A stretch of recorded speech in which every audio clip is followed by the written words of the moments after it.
Friends, today in this module we are going to study with the topic of the apomixis and polyembryony. So let's begin with it is the last topic of chapter 2. See, we know that the seeds are the end products of the fertilization. So in after the fertilization in an angiosperm, the uh, double fertilization occurred and the seed is prepared from the ovule and the fruit is prepared from the ovary.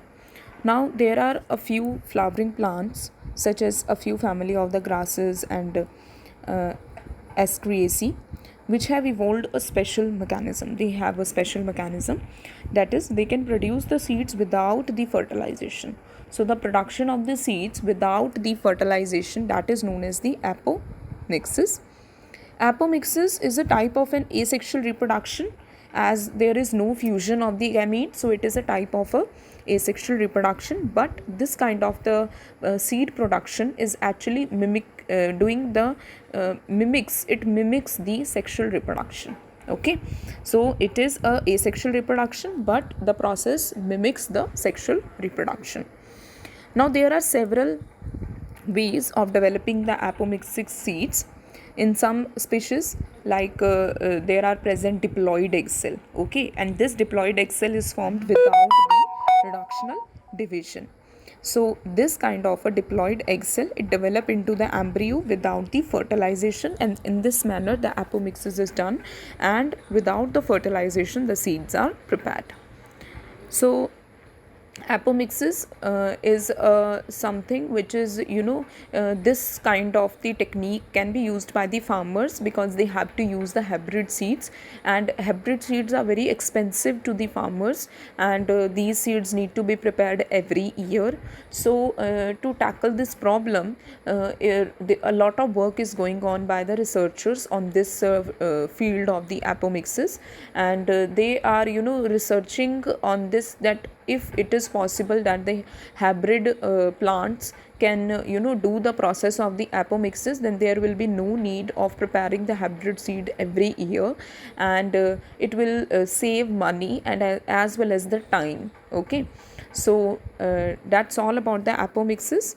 Let's begin with the topic polyembryony. Now there are certain type of the plants like the citrus plant, mango plant. Okay, in these plants what happen is the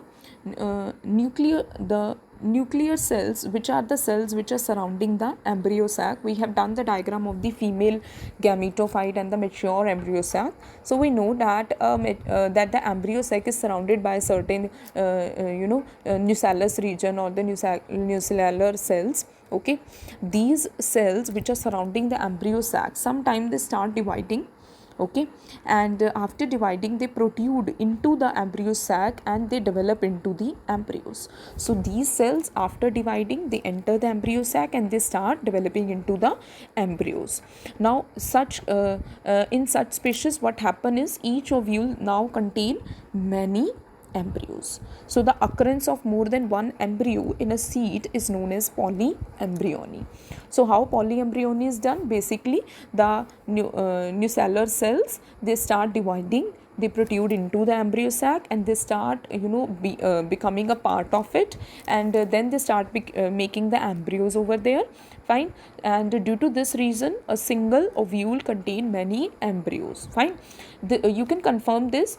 Take a orange and then you can take a seed of that orange, remove the peel of the seed coat of the seed, and inside you can count the number of the embryos. You will see that there are present many embryos of different sizes. So it is a good example of the polyembryony.